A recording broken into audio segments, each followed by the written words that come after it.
I'll sign a one-track deal. Gave me a good offer. It sounded nice. They told me about all the good things they're gonna do for me and for the track. But yeah, it turned out to be a complete catastrophe. Like real quick, I think what we got to talk about is like you had success really early on, really fast. And many people would even say you made it as an artist because you got signed to a major record label. But then through, reading your book and talking to you, that ended up not being all it was cracked up to be. So just, can you tell me more about your story, how you got started, how you grew so fast, how you got that major record label deal, and then how you eventually decided to go independent? For sure. First of all, thanks, Reagan, for giving us the time and the platform. So yeah, to kind of give a little context, I started making music as like a hobby, just a side thing, as most people do. And I kind of started taking the whole thing a little more serious after I finished high school and civil service. And I started taking the whole thing more as a business and started promoting it. And things started growing and labels started reaching out.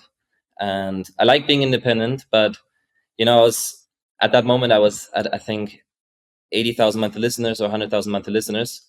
And I thought, what if that's kind of as big as you can get independently? And to get really big, you kind of have to work with a label. So as I did with everything, I kind of tested out and I was like, okay, I'll sign a one-track deal. It wasn't a major label, just to clear it up. It was a well-established label in the scene, but yeah, not one of the three majors. But regardless, like, they gave me a good offer. It sounded nice. They told me about all the good things they're gonna do for me and for the track. But yeah, it turned out to be a complete catastrophe. It's a long story. We don't have to go into it yet. But in the end, I kind of realized that I'll just stick to myself and stick with my strategy. And I've kind of So what was like the major part that you would say made it a catastrophe and something that you wouldn't necessarily recommend to other independent artists? I mean, for me, I had a specific label. Not every label is bad. Of course, there's good ones out there. I just think it's quite dangerous for artists because there are a lot of foul players out there. I happened to kind of do a deal with one of them, and in the end, I signed a deal for one track, and it ended up being a whole story about a whole album that I released almost a year later, and had nothing to do with the deal. But yeah, they also didn't do anything of what they promised. So the song, after I signed it to them, just kind of went downhill after I stopped promoting it. So basically, they didn't fulfill on their end of the bargain, and they also tried to claim more of your music for their own than what was actually agreed to. Wow. Exactly. Yeah, that's definitely a nightmare. So you managed to get out of that, and you went independent and went even further on your own. Yeah.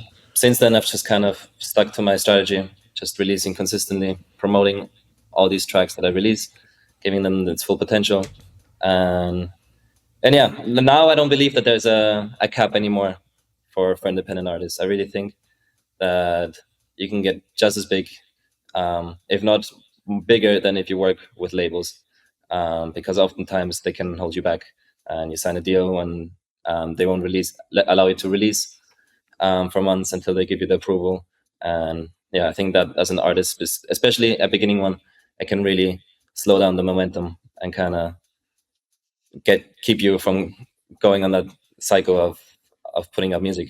I just wanted to let you know that Nico goes into much more detail and depth in his book, The Independent Artist Blueprint, a step-by-step guide on how to make a living with your music. I've actually read this book myself and it's absolutely fantastic. So if you want to check out the book yourself, just go to orpheusaudioacademy.com/Jend and you can actually get 10% off this book. Just be sure to use my code Reagan10 at checkout. By the way, how would you like to start making $1,000 a month from your Spotify streams alone?